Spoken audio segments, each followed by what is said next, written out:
Assalamualaikum warahmatullahi wabarakatuh. Kembali lagi dengan Mr. Zoret. Pada video kali ini, Mr. akan sampaikan tentang tips memilih jurusan di SNMPTN.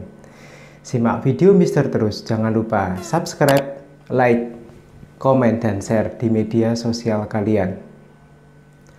Kesalahan dalam SNMPTN adalah memilih jurusan. Di sini Mr. akan sampaikan tips memilih jurusan. Tips pertama untuk memilih jurusan adalah kalian lihat indeks sekolah kalian.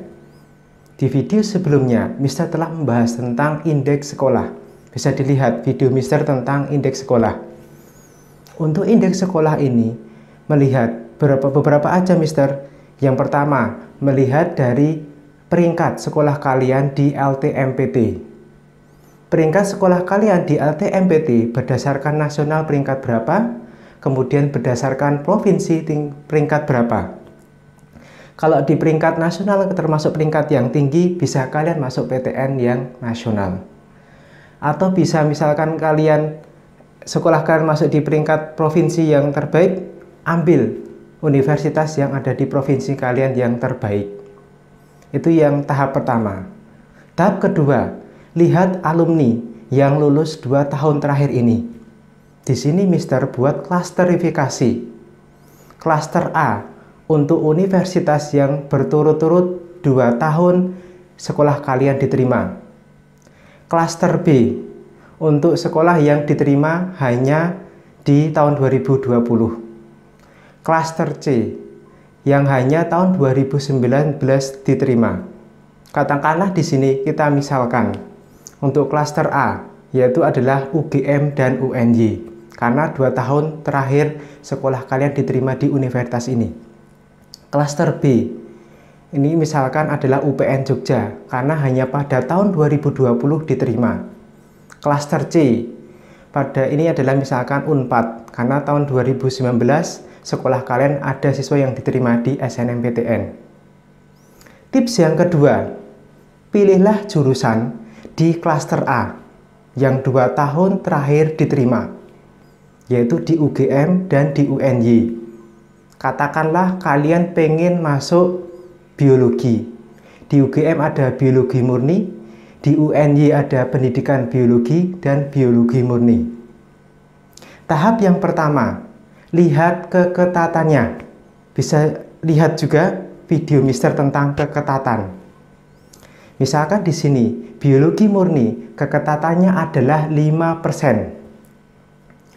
Biologi murni UNY adalah 7%. Kemudian pendidikan biologi UNY 10%. Yang kalian ambil adalah keketatan yang paling kecil menjadi pilihan pertama, yaitu adalah biologi murni UGM. Pilihan pertama.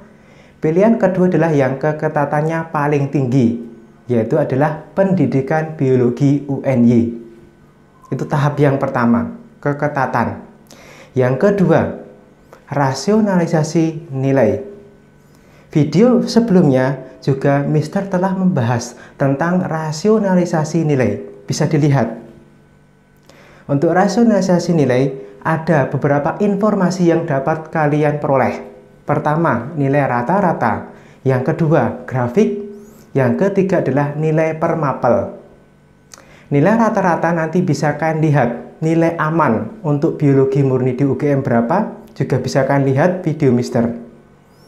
Kemudian untuk pendidikan biologi UNY juga nilai amannya berapa, kalian sinkronkan. Kemudian grafik. Kalau grafiknya kalian naik terus, artinya kalian berpeluang untuk masuk di SNMPTN. Kalau naik turun, berarti itu kan sekalian hanya 20% kurang. Kemudian kalau nilai mapel biologi kalian juga rata-rata naik, berarti itu artinya kalian berpotensi masuk di biologi. Tahap yang ketiga, cantumkan sertifikat yang kaitannya dengan biologi, lomba biologi seperti OSN, OSK, dan sebagainya. Tips yang ketiga, mantapkan pilihan kalian. Pilihan pertama biologi UGM, pilihan kedua pendidikan biologi UNY. The next video, Mister akan sampaikan masih tentang SNMPTN dan SBMPTN. Simak video Mister terus. Jangan lupa subscribe, like, komen, dan share di media sosial kalian. Terima kasih.